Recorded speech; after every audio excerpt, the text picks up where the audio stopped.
Bienvenidos a Ser Historia. Como acabo de decir, tenemos un programa especial dedicado al mundo de las ánimas, la muerte, pero no solamente eso, a una ciudad que ha representado quizá uno de los elementos históricos más importantes desde hace siglos, con infinidad de referentes que nos van a ayudar a conocernos un poco más a nosotros mismos. Decía ahora en esa introducción, escuchando el fragmento de la leyenda de Bécquer, el Monte de las Ánimas, muy cerquita, situada muy cerquita de donde nos encontramos, en este Palacio de la Audiencia de la ciudad de Soria, que vamos a hablar de la figura de Bécquer, vamos a hablar de las ánimas, también vamos a hablar de Antonio Machado, ese gran poeta también sevillano. Intentaremos descubrir cuál es el enigma, ¿no?, que ha hecho que muchos autores sevillanos hayan acabado en la ciudad de Soria. Vamos a hablar también del románico, que quizá es una de las grandes joyas de la historia del arte en esta ciudad. Vamos a hablar de San Saturio, el patrón y uno de los referentes también en nuestra tradición judio-cristiana, templarios y un montón de temas más, como digo siempre, en un programa lleno de historia. Como siempre, soy Nacho Ares y les doy de nuevo la bienvenida a Ser Historia. Comenzamos. ¿Tú sabes que Bécquer, las obras, los poemas de Bécquer son los más leídos de la historia de la literatura española? No sabía, pero tampoco me extraña, ¿no? Porque al final se han convertido en poemas, en rimas, en leyendas inmortales, recreadas por él, pero además con ese gusto un poco de ese romanticismo tardío, porque aquí llega un poco más tarde y bueno, y él es un exponente casi un poco a su pesar, porque yo creo que lo que le hubiera gustado es ser funcionario, en fin, tener un sueldo fijo y no complicarse la vida, pero la vida, los distintos avatares, hizo que tuviera que sobrevivir. Gustavo Adolfo también era un buen pintor. Sí, se conservan de él unos dibujos extraordinarios, ¿no? Muchas de sus leyendas están dibujadas por él y la verdad que tenía una buena labor y un buen futuro por ahí. Lo para que, bueno, la época que le toca a él vivir, esa España del siglo XIX, donde se estaban produciendo muchísimos problemas políticos, hasta el punto que él vive de cerca ni más ni menos que la Revolución de 1868, la Revolución de la Gloriosa, la que hace que Isabel II pues se tenga que ir hasta Francia, y eso genera pues muchísimas controversias y es lo que hace que nunca tenga al final un trabajo estable. Él tiene que sobrevivir publicando leyendas, de censor de novelas. Fíjate, es un aspecto muy poco conocido, porque como le pasa a todos los románticos, tiene una cara A y una cara B, una cara luminosa y una cara más sombría. Y como buen romántico, pues nos queda un poco esa imagen que le pintó Valeriano, en fin, con su perilla, con esos pelos revoltosos, en fin, casi como un bohemio. Y efectivamente fue un bohemio, pero sí que tuvo muchísimos contratiempos a lo largo de su vida, hasta el punto que tuvo que hacer la pelota a varios políticos, hasta que uno de ellos, Luis González Bravo, cuando le nombra ministro de Gobernación, es el que le da un trabajo más o menos estable. Pero hasta llegar a ese momento, el hombre, bueno, tiene que subsistir como puede. No olvidemos que él pues, es uno de los estandartes más visibles del movimiento romántico, un movimiento que une, como el propio nombre indica, el romanticismo, todo aquello relacionado con el amor, pero también con la muerte, con algo de lo que estamos en estos días, ¿no?, de comienzos de noviembre, disfrutando en el sentido de es pionero, ¿no?, en muchos aspectos, casi me atrevería a decir que de la literatura de terror.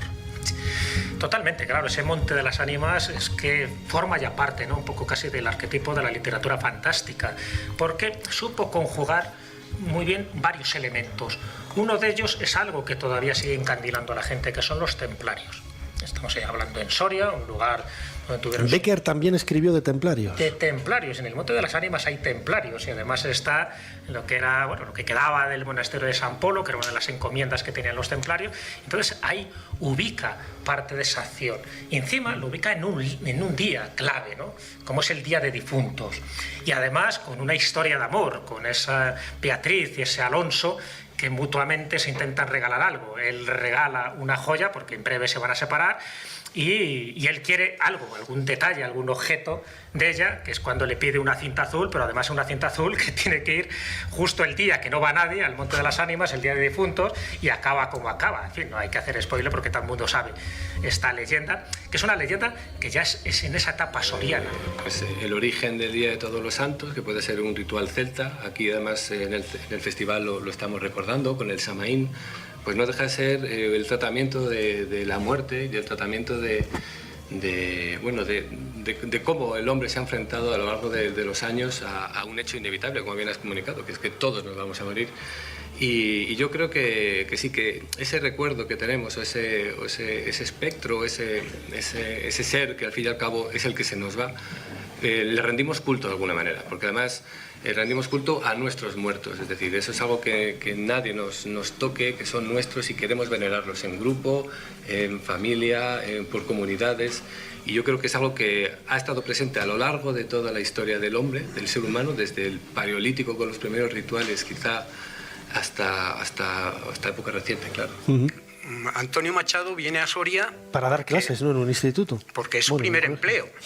Estaba en paro y estaba en una situación realmente catastrófica su familia, ¿no? Entonces aprueba las oposiciones de catedrático de francés y como consecuencia de ello pues viene al Instituto de Soria, que es su primer destino. Y Antonio Machado va a quedar también marcado para siempre, precisamente porque aquí en Soria él tiene su gran amor, ¿no? Es lo que te iba a decir, ¿no? La figura de Leonor Izquierdo, que, oye, ella nació en 1894, era 19 años más joven que él, se conoce cuando ella tiene 13 años, se casan muy cerquita de donde estamos, cuando ella cumple los 15, y fue quizá pues ese referente, ¿no?, vital que inspiró muchos de sus poemas y también la propia existencia del poeta. Sí, yo diría que es un personaje un tanto curioso dentro de la poesía de Antonio Machado, ¿no?, porque no la menciona más que una vez con su nombre. Cuando dice, ¿no ves, Leonor, los álamos del Duero?, que termina diciendo, dame tu mano y paseemos, ¿no?, porque se refiere a ella en otros casos como la niña y de otras formas, ¿no?, pero nunca más la menciona, ¿no? Y yo diría que es sumamente importante el hecho del amor que él tiene con Leonor, porque en Campos de Castilla, que es el libro que realmente trasciende a la ciudad de Soria, ¿no?, es el libro que hace inmortal, ¿no?, a la ciudad de Soria. Soria, que no pintaba nada en la España del momento, va a ser una ciudad que tiene una proyección cultural, va a ser una capital de la cultura a partir del paso de Antonio Machado, ¿no? Como hemos venido viendo a lo largo de todo este programa, los poetas han marcado un poco la fisonomía de la ciudad, y nuestra idea como ayuntamiento pues será también seguir perfilando ese dibujo de una ciudad agradecida con sus poetas y que quiera reivindicar ese patrimonio permanentemente como un legado que pertenece a toda la colectividad de Soria y que tiene además pues una proyección a nivel nacional, ¿no? Soria tenemos pues identificados hasta 400 inmuebles románicos, ¿no?, que pertenecen a este estilo, a este lenguaje artístico.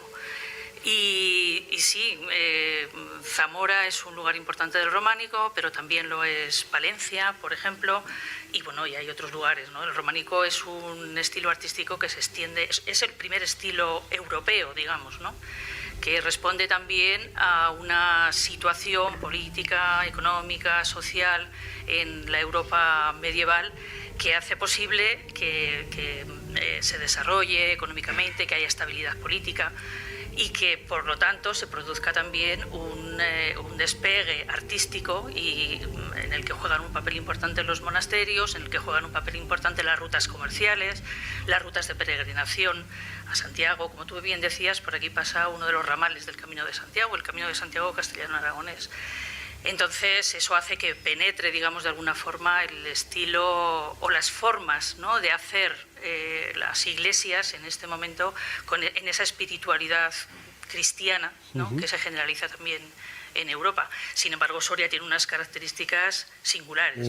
Quería dedicar este último bloque de nuestro programa a la figura de San Saturio, que es el patrón de la ciudad, un anacoreta visigodo del siglo VI, y que, bueno, ahora micrófono cerrado, me estaba comentando algunos detalles que bueno, me tiraban por tierra un poco el mito. No sé si vamos a salir vivos aquí de la ciudad de Soria.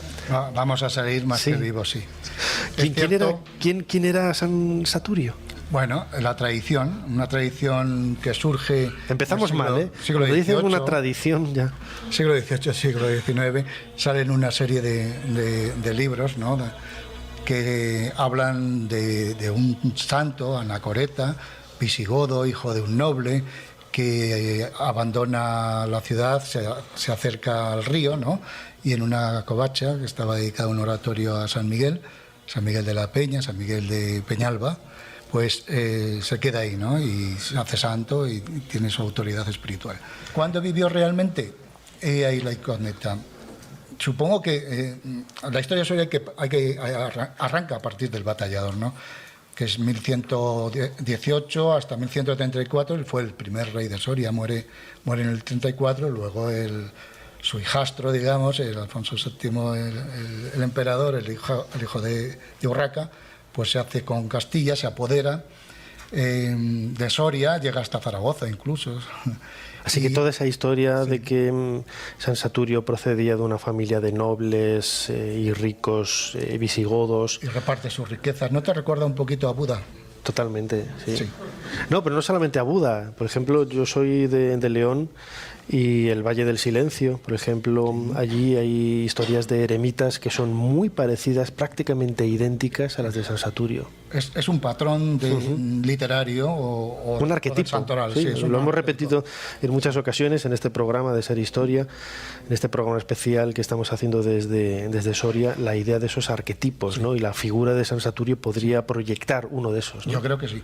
Además es muy interesante. Bueno, yo creo que cada pueblo grande o cada ciudad que pretende tener algo propio y confirmarse como su autonomía, ¿no? En esa época en la que casi todas las ciudades tenían su santo, Soria tenía que tener su propio santo. San Saturio, el patrón de la ciudad, un personaje que la tradición quizá no ha recuperado desde el punto de vista historiográfico, desde el punto de vista de la documentación, y sin embargo sí que hay documentación, sí que hay textos que nos hablan de la presencia de caballeros templarios en la ciudad de Soria, en la provincia de Soria, ¿no? También dejaron ellos una honda huella, ¿no? en esta ciudad. Eso parece, ahora ya no hay ninguna duda, ¿no?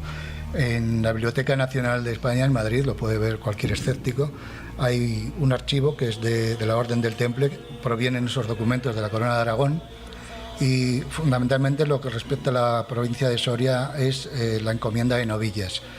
Bien, en esos papeles vemos que fueron a parar luego a los sanjuanistas y por eso se han conservado, pues vemos cómo los primeros tenentes e incluso los primeros alcaides del castillo de Soria, esa Soria fundada por el batallador, gran amante de las órdenes militares, que luego cuando fallece deja el reino a los templarios, a los sanjuanistas y sepulcristas, pues vemos en esos documentos que los primeros tenentes, señores de Soria y los primeros alcaides del castillo de Soria eran cofrades laicos del templo. Muchísimas gracias por habernos ayudado a hacer un poquito más de East Soria. Gracias a vosotros.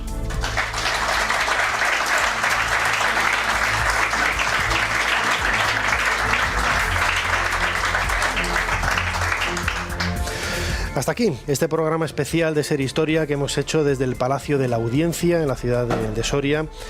Gracias a la invitación del Ayuntamiento de la ciudad, del Ayuntamiento de Soria, a quien quiero dar las gracias a todas las autoridades por poder hacerlo y compartir con tantísima gente, con tantísimo público, nuestra pasión por la historia. Como siempre, Fermín Agustí ha estado en la producción del programa junto con Ana Caballero, que ha estado también echándonos una mano en las labores aquí en la sala, y también a nuestros compañeros, muchas gracias de la cadena SER Castilla y León, en especial a Vicente Castro, y a los mandos de esta máquina del tiempo, en esta ocasión Isabel González y Alberto Escudero. Delante del micrófono y en la dirección, como siempre, vuestro humilde servidor, Nacho Ares. Os dejamos con sofá sonoro y muchas más cosas aquí en la cadena SER. Hasta la semana que viene.